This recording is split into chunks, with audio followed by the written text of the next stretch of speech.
그 선화 증권이 효력을 발생하려면 일정한 방식이 필요하다.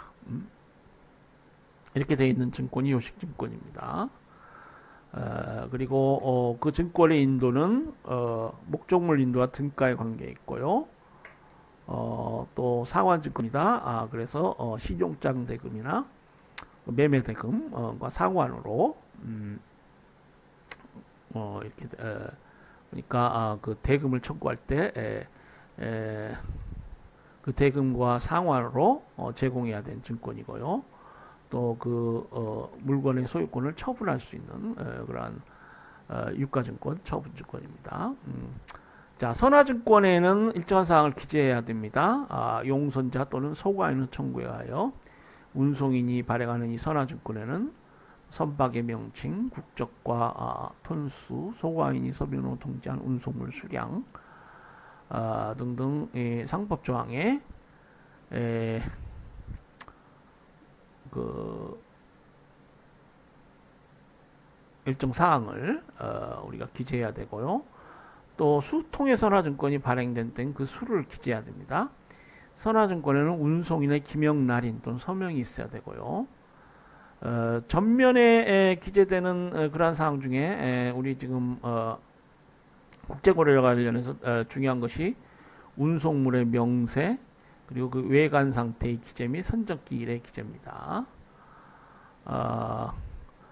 이 운송물 명세는 선적된 물품이 매매계약에서 정한 물품과 동일한 물품인지 여부에 관해서 매수인에게 중요한 정보를 제공하고요. 외관 상태 기재는 운송물의 멸실 또는 훼손에 대한 운송인의 책임을 정하는 데 있어서 중요한 역할을 합니다.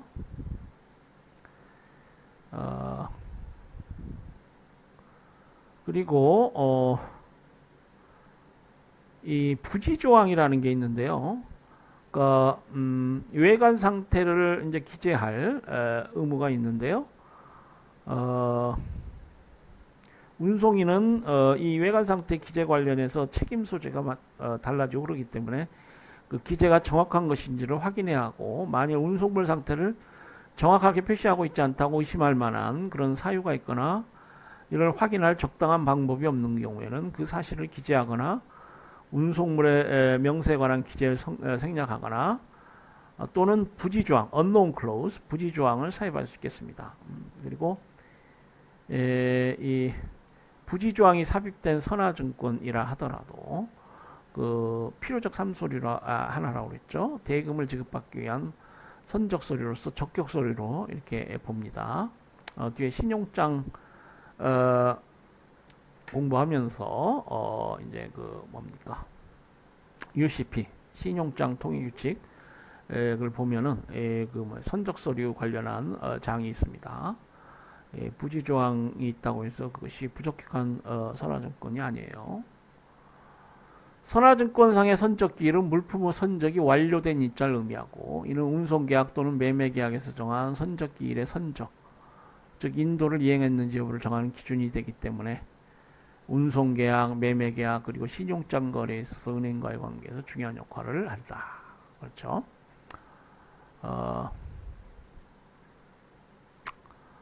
선화증권 이면을 보면은 운송계약의 내용을 구성한 약관이 인쇄되어 있고, 그래서 운송인과 송화인 간에 체결된 운송계약의 추정적 증거로서의 역할을 한다. 이렇게 있습니다.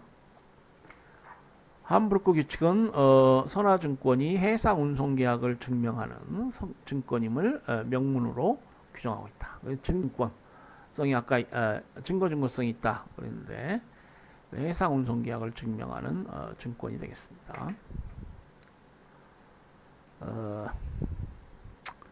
자, 선화증권의 법적 성질이라고 할까요?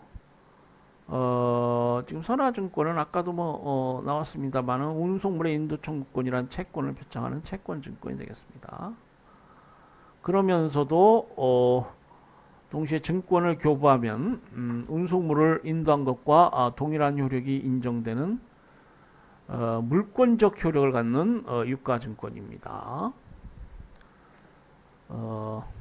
그래서 채권증권으로서의 성질이 있고요. 물권적 효력을 갖는 유가증권으로서의 성질이 있겠습니다.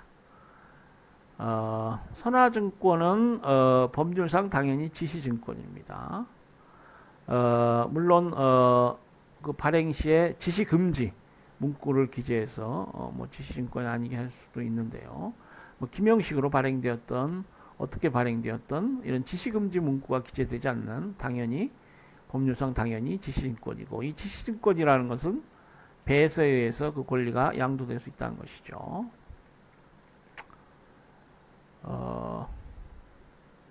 만약에 이게 무기명식으로 발행된 경우에는 선화증권의 교부만으로 이게 양도될 수 있겠습니다. 배서가 필요 없을 수 있겠어요. 선화증권은 기재 그러니까 로텔담 규칙 관련해서 이게 지금 말씀드린 대로 그 지시식 여부가 중요한 것은 그 유통 가능이냐 비유통성이냐 뭐 이런 건데요. 그러니까 지시식은 유통 가능 운송증권이 됩니다. 그렇지 않으면 이게 비유통성 운송증권인데, 이게 이제 그 법적으로 취급을 달리하기 때문에 지시증권이냐 여부가 이제 의미가 있는 것이죠. 그리고 선화증권은 기재사항이 법정되어 있기 때문에 요식증권성을 갖고요. 그리고 선화증권은 운송인이 운송물을 수령하였음을 원인으로 하여 발행되는 요인증권입니다. 요인증권이라는 건 뭐예요? 원인이 있다. 그 증권의 발행에는 원인이 있다. 그래서 요인증권. 그러니까 이제 어음 같은 경우는 무인증권이에요. 우리가 그 원인 계약으로부터 절연됩니다. 그런 증권을 우리가 무인증권이라고 그래요. 유인증권은 지금 운송계약이 있고 운송인이 물품을 선적받았기 때문에 발행되는, 원인이 있어서 이유가 있어서 발행된 증권이란 거예요. 그러니까 이제 무인증권이 되면은 그 유통성, 추상성이 더 높죠. 그러니까 화폐, 가장 대표적인 무인증권이 화폐죠, 화폐. 예? 화폐는 뭐 아무 이유 없이 국가가 발행하는 것이죠. 어음도 이제 그에 준해서 무인증권이 됩니다. 이 신용장은 요인증권이 됩니다. 그리고 증권의 인도로 운송물 자체 인도와 동일한 효력을 갖게 되니까 인도증권으로서의 성격을 갖고요. 선화증권은 증권과 상환하지 않으면 운송물을 인도할 필요가 없는 그런 상환증권입니다. 예. 그리고 선화증권은 증권상에 표시된 운송물을 처분할 경우에는 그 증권을 가지고 하여야 하는 처분증권입니다. 상환증권은 이제 운송물 인도 관련해서도 의미가 있고요. 대금과 관련해서도 대금 지급과 관련해서도 뭐 상환 증권성을 우리가 생각해 볼 수 있겠습니다. 자, 선화증권의 효력은 이제 채권적 효력, 뭐 물권적 효력 이렇게 나눠서 볼 수 있는데요. 선화증권의 채권적 효력이라면 증권 발행자인 운송인과 증권 소지인과는 채권 관계를 결정하는 효력을 의미합니다. 선화증권은 말씀드린 대로 운송인에 대한 운송물 인도청구권을 표창한다. 로텔담 규칙에서도 유통 가능 운송증권은 운송물의 인도청구권을 표창한다, 이렇게 규정되어 있습니다. 그리고 선화증권이 발행되면 운송인은 그 증권에 기재된 대로 운송물을 수령 또는 선적한 것으로 추정하며, 운송인은 선화증권을 선의로 취득한 3자에게 대항하지 못한다. 이게 유가증권이고요. 이 선화증권의 채권적 효력이 있어서 선의, 여러분 민법 시간에 공부하시죠. 이 선의라는 것은 뭘 모르고 한다는 뜻입니다. 법에서 선의라고 하면은 뭘 모르고 한다는 뜻이에요. 이게 뭐 선물할 때 이게 좋은 의사가 아니고, 그러니까 뭘 모르면은 사람이 좋죠. 그런 면에서는 뭐 같은 말이라고 할 수 있겠네. 악이면은 이제 뭘 알고 한다는 것입니다. 아는 사람은 좀 무섭나요?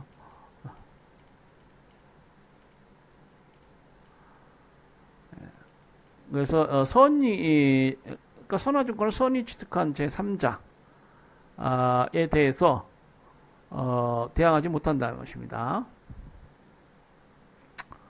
그러니까 선화증권 그 내용대로 그대로 양 당사자 관계가 그 법적 효력이 양 당사자 관계에서 그 선화증권에 기재된 대로 법적 효력이 발생한다는 겁니다. 대항하지 못한다는 것은 대항하지 못한다. 이게 그렇지 않다. 지금 잘못된 것이다. 이렇게 주장할 수 없다는 것입니다. 예.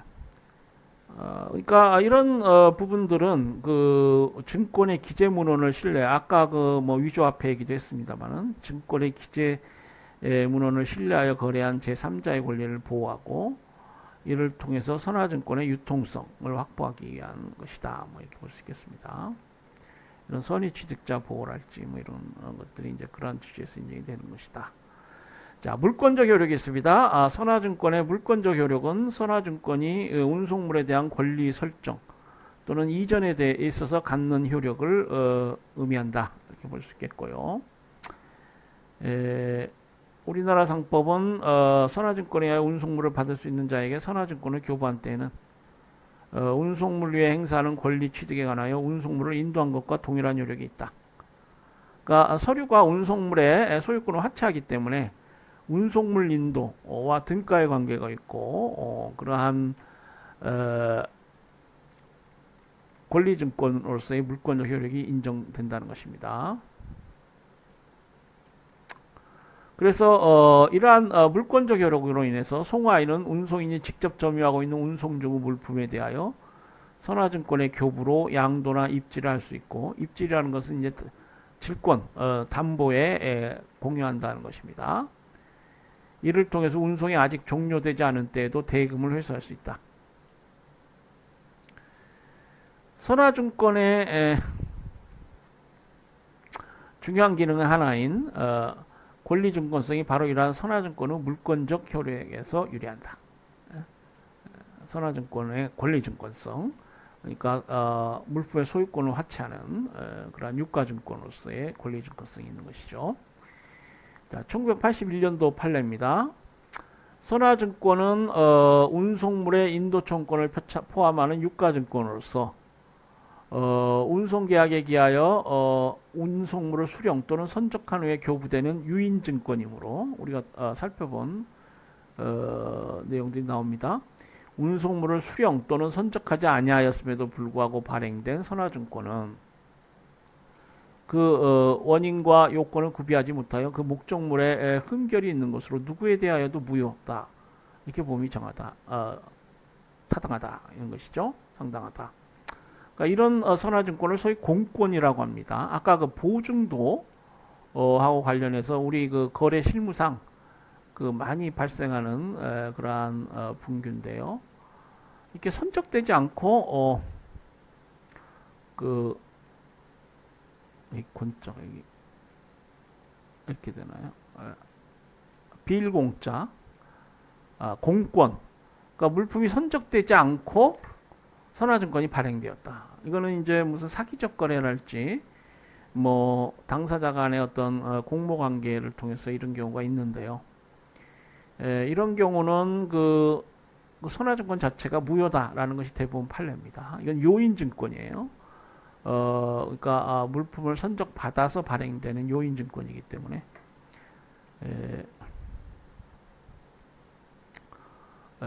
무효라고 보고요. 자, 선화증권의 기능 관련해서 이제 권리증권으로서의 기능이 있고요. 그러니까 선화증권은 앞에서도 설명한 바 있는데 운송물의 인도청권을 표창하는 유가증권, 즉 인도증권으로서의 채권적 효력을 가질 뿐 아니라 운송물 자체에 대한 권리를 표창하고 그 양도를 통해서 물품에 대한 권리를 이전할 수 있도록 하는 물권적 효력을 갖고 있기 때문에 권리증권, 원어로는 Document of Title, 권리증권으로서 기능한다 이렇게 되어 있고요. 쭉 여러분이 뭐 읽어보시면 이해가 되실 것입니다. 선화증권의 권리증권성의 당연한 결과로서 선화증권을 소지한 자만이 운송인으로부터 물품의 인도를 요구할 수 있는 권리를 가지며 앞에 그 관련 사례들이 많이 나왔죠. 진정한 소유자라 할지라도 선화증권을 제시하지 못하면 물품의 인도를 요구할 수 없다. 진정한 소유자도 물품 인도를 요구할 수 없습니다. 그리고 운송계약의 당사자라 하더라도 물품인도를 요구할 수 없어요. 그러니까 선화증권이 발행된 경우에는 운송인은 법상 의무적으로 정당한 선화증권의 정당한 소지인에게 물품을 인도해야 자신의 운송계약상 의무를 다하는 것이 됩니다. 또 선화증권은 뭐 면책증권서, 면책증권으로서의 어떤 성질을 갖습니다. 그러니까 운송인은 선화증권 문면의 소지인이 정당한 권리자가 아니라는 사실이 나타나지 않는 한 제시에 따른 인도에 대하여 책임을 지지 아니하고, 그러니까 이제 아까 우리가 살펴본 것의 반대죠. 반대 논리에 따라서 그 선화증권에 관한 자신의 의무를 다하면은 그로써 책임이 면제된다는 것입니다. 선화증권은 영수증으로서의 기능을 합니다. 그래서 선화증권이 발행되면 운송인은 그 증권에 기재된 대로 운송물을 수령 또는 선적한 것으로 추정되고, 운송인은 선화증권을 선의로 취득한 자에게 대항하지 못한다, 이렇게 돼 있고요. 그렇기 때문에 선화증권은 운송인에게 인도된 물품에 대한 영수증으로서의 기능을 갖게 되는 것이죠.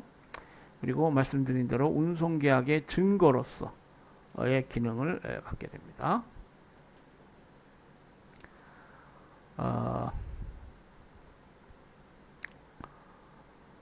함부르크 규칙과 로텔담 규칙은 이러한 그 뭡니까? 선화증권의 운송계약 증거로서 기능과 관련해서 그 운송인이 반대의 증거로서 선화증권의 내용을 다툴 수 없게 이렇게 하고 있습니다. 그러니까 선화증권이 수화인을 포함해서 제3자에게 양도된 이후에는, 그러니까 직접 당사자에 대해서는 그 내용을 다툴 수 있지만 선화증권이 수화인을 포함해서 제3자에게 양도된 때에는 그 선화증권 기재대로 효력이 발생하고요. 반대 증거, 이게 선화증권 기재하고 다르다, 이렇게 어떤 증거를 들이밀면서 그 선화증권 내용을 다툴 수 없다는 것입니다. 자, 2008년도 관련 판례를 볼까요? 선화증권에 관련한 판례인데요. 선화증권은 운송물의 인도청구권을 표창하는 유가증권인 바, 이는 운송계약에 기하여 작성되는 유인증권으로, 상법은 운송인이 송화인으로부터 실제로 운송물을 수령 또는 선적하고 있는 것을 유효한 선화증권 성립의 전제 조건으로 삼고 있으므로 유인증권, 요인증권이라고도 하고요,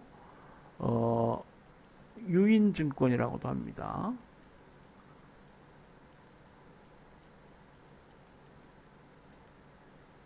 요자는 이제 필요하다 할 땐 요자고요. 요건데 원인이 있어야 발행되는 증권이라는 겁니다. 그래서 이 공권의 경우, 이런 경우에 발행되는 선화증권을 공권이라고 하는데, 이러한 경우에 이건 무효다. 이처럼 무효에 이어서 담보로서의 가치가 없는 선화증권을 담보로서의 가치가 있는 유효한 것으로 기망을 당한 나머지 그 소지인으로부터 수출하는 원과 함께 매입한 은행으로서는 공권을 이제 매입할 수가 있습니다. 그 신용장 서류를 이제 매입한다. 그러니까 신용장 서류를 제공받고 신용장 대금을 지급하는 그러한 경우에 그 은행을 매입 은행이라고 합니다. 그 신용장 서류가 이제 유가증권이니까 이걸 매입한다는 거예요. 이러한 은행으로서는 운송물을 수령하지 않고 선화증권을 발행함으로써 이와 같은 기망행위에 가담한 운송인에 대하여 달리 특별한 사정이 없는 한 수출 환원 의무 매입대금 상당의 손해배상을 청구할 수 있는 것이며, 결국 이제 그 물건이 있어야 담보가 될 텐데 지금 공권이란 말이에요. 그러니까 그로 인해 손해가 발생한 겁니다. 운송인이 지금 이 기망행위에 가담한 것이죠. 물품을 선적했으니까요. 설사 함께 매입되었던 수출하는 의무 지급인이 사후에 이를 인수하였다 하더라도 위 불법행위와 그로 인한 손해의 발생과 사이 인과관계가 단절된다고 할 수는 없고, 또한 현실적으로 이 수출하는 의무 지급이 이루어지지 아니하는 한 이 불법 행위로 인한 은행의 손해가 전보되어 소멸하게 되는 것도 아니랄 것이다. 자, 이렇게 공권이 발행되어서 이제 선적서류를 매입한 은행이 난감하게 되었는데 이 화놓은 부분, 그러니까 대금을 청구하고 선적서를 제시하면서 화물에 의해서 담보된 화한음을 발행한다고 그랬죠. 그 이제 보통 그 매수인 또는 매수인의 거래은행을 지급인으로 해서 지시식으로 이게 발행합니다. 이게 인수는 되었어. 그러니까 어음법상 뭐 인수는 되었지만은 지금 담보가 없는 거예요. 실제로 만약에 이게 지급이 되었다면 그 어음금이 지급이 되었다면 좀 달라질 텐데 수출한 어음의 지급은 이루어지지 않고 인수라는 건 어음법상 이제 내가 종국적으로 이 어음의 채무자다 뭐 이러한 의사 표시라고 할 수 있습니다. 지급이 이루어지지 않았기 때문에 어쨌거나 지금 그 운송인의 기망행위로 인한 이 지금 매입은행의 손해배상 청구권, 운송인의 기망행위는 불법행위가 되는 것이고요.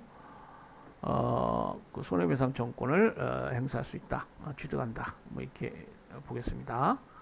자, 82년도 판례입니다. 선화증권은 운송물의 인도청구권을 포함하는 유가증권인 바, 뭐 유인증권인 점, 선화증권은 운송물을 수령한 후 또는 선적한 후에 교부하도록 되어 있는 점, 뭐 등등, 뭐 처분증권성 이런 말이 나오죠. 비춰볼 때 뭐 아주 공자님 말씀이 쭉 나옵니다. 뭐 여러 가지 재반 정황과 법규 조항을 종합 볼 때 위 운송물의 인도 청구권은 운송인이 송화인으로부터 실제로 받은 운송물, 즉 특정물에 대한 것이고, 따라서 운송물을 수령 또는 선적하지 아니하였음에도 불구하고 선화증권이 발행된 경우 역시 공권이 발행된 그런 사례입니다. 그래서 보면은 이거 282페이지인가요?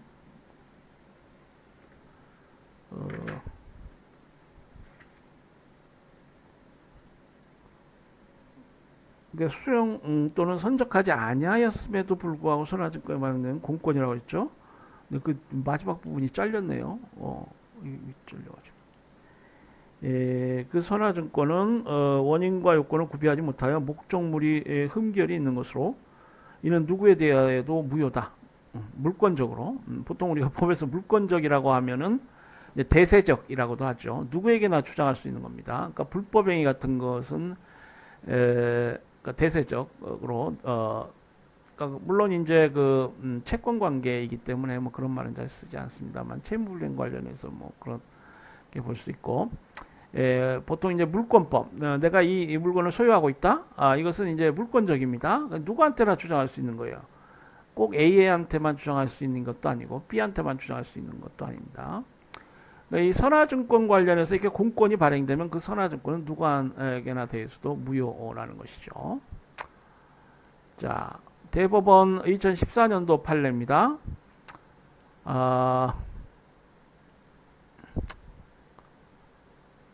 이것도 역시 선화증권 관련한 판례인데요. 자, 볼까요?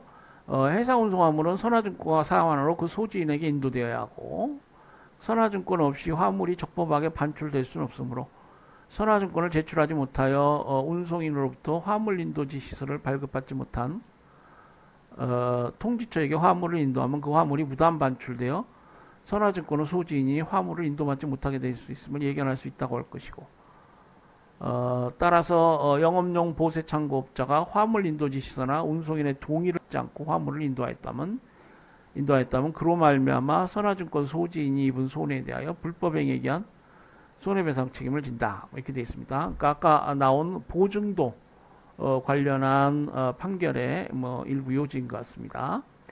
그러니까 보증도라 하더라도 선화증권이 발행되면 이게 절대적으로 그 선화증권이 정당한 소지인에게 그 물건을 인도해야 운송인은 자신의 운송계약상 운송물 인도음을 다하는 것입니다. 그러니까 여러분이 그 선화증권의 유통성이라는 문제를 생각해 보세요. 그러니까 화폐에 준해서 한번 생각을 해보세요. 이거는 이제 그 거래 유통성 문제고요. 그래서 당사자가 어떤 내부 관계에 따라 또 상관습에 따라 보증도 방식으로 물품을 인도하게 되면은 정당한 소지인 권리가 침해되는 것입니다. 자, 선화증권의 종류 관련한 설명이 되어 있습니다. 무유보 선화증권, 유보 선화증권이 있고요. 선화증권에는 통상 운송인이 외관상 양호한 상태로 운송물을 수령 또는 선전하였다는 내용이 인쇄되어 있고, 우리가 이러한 문헌을 부정 또는 수정하는 부가 문헌이 기재된 선화증권이 고장 또는 유보 선화증권. 파울, 원어로는 파울, closed. 유보 문구가 있다는 것입니다. closed 하면은 파울 하면 잘못된 것이죠. 그래서 우리가 우리말로 이제 고장 또는 유보 선화증권이라고 부르는데요. 이런 유보 선화증권이 있고 운송물에 대해 부가 문헌이 없는 선화증권이 무고장 또는 무유보 선화증권이다. 클린 BL이라고 되어 있습니다. 아까 그 부지약관이드 선화증권 이것은 신용장 서류로서 적격성이 있는데요. 이 유보선화증권의 경우에는 문면에 운송인이 기재를 통해 적극적으로 하자가 있다 이런 것이니까 부지하고는 다르죠. 그래서 적극적으로 문면에 운송인의 기재를 통해서 운송물에 하자가 있다는 사실이 드러나는 것이기 때문에 CIF 계약이나 신용장 거래에서 매수인이나 개설은행 또는 매입은행이 이를 인수하지 않을 건 당연하며 인코텀즈 상으로도 신용장 통일 인코텀즈 그리고 신용장 통일규칙 UCP죠. 이거는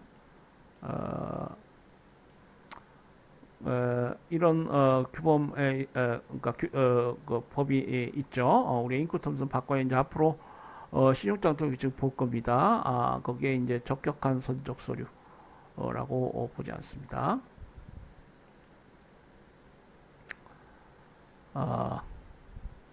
자, 쭉 여러분 한번 보시고요. 선적선화증권, 수치선화증권,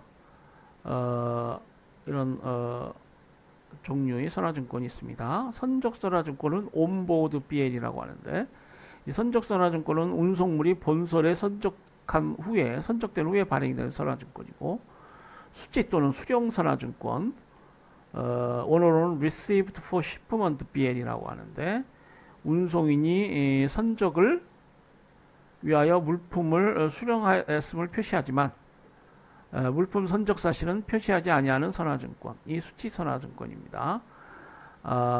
지금 이제 여러 종류의 선화증권이 있다라고 했을 때 그것이 지금 인코텀즈나 특히 이제 UCP 신용장 통일규칙상 대금을 지급받을 수 있는 적격성 있는 유효한 서류냐 이게 중요합니다. 그래서 수치선화증권의 경우에 지금 적법하고 유효한 선화증권입니다.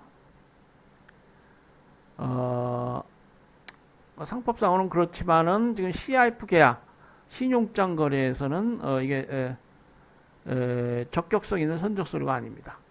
선적선화증권이 요구되고요. 수치선화증권은 당사자 간의 특약이 없는 한 적격한 선적 서류로서 인정되지 아니한다. 법상 그렇고요. 당사자 간의 수치선화증권도 적격한 선적 서류를 인정하자. 그래서 신용장 조건으로 합의하고 신용장 발행이 시 신용장에 그러한 조건이 서류 조건으로서 기재되어 있으면은 적격한 선적 서류가 됩니다. 그러한 특단의 약정이 없으면은 적격한 선적 서류가 아니겠습니다. 다음으로 그 EDI Electronic Data Interchange. 그래서 지금 전자의 시대고요. 선화증권도 전자적 방식으로 발행될 수 있습니다. 그래서 전자 선화증권, Electronic Bill of Lading. 이 전자 선화증권은 선화증권을 문서로 작성하여 발행하는 대신에 그 기재 내용을 운송인과 송화인 또는 수화인 간의 전자자료 교환 방식으로 전송하고 그 권리 증명으로서 고유 비밀번호를 사용하는 방법을 통해 발행된 컴퓨터 정보 형태의 선화증권을 우리가 전자선화증권이라고 합니다. 지금 우리 개정상법도 제861조 1항에서 전자선화증권에 관한 규정을 신설했고요. 에, 전자선화증권을 규율하는 국제규범으로는 국제회사위원회 CMI라고 하죠. 국제회사위원회가 1990년 6월에 채택한 운송 중 물품에 대한 권리 전자적 이전을 위한 CMI 통일 규칙을 정한 바 있습니다. 그래서 전자산화증권에 관한 국제규범이 있고요. 네. 자, 이제 다음으로 국제항공운송이 있는데요. 뭐 여기까지 이번 주 강의를 마쳐야 될 것 같습니다. 강의를 하다 보니까 좀 진도가 뒤져서 분량이 많아진 것 같습니다. 예, 강의 들으시느라고 수고했고요. 예, 또 다음 주에 국제항공운송 그리고 이제 보험 관련한 부분을 살펴보도록 하겠습니다. 네, 행복한 저녁 되시기 바랍니다.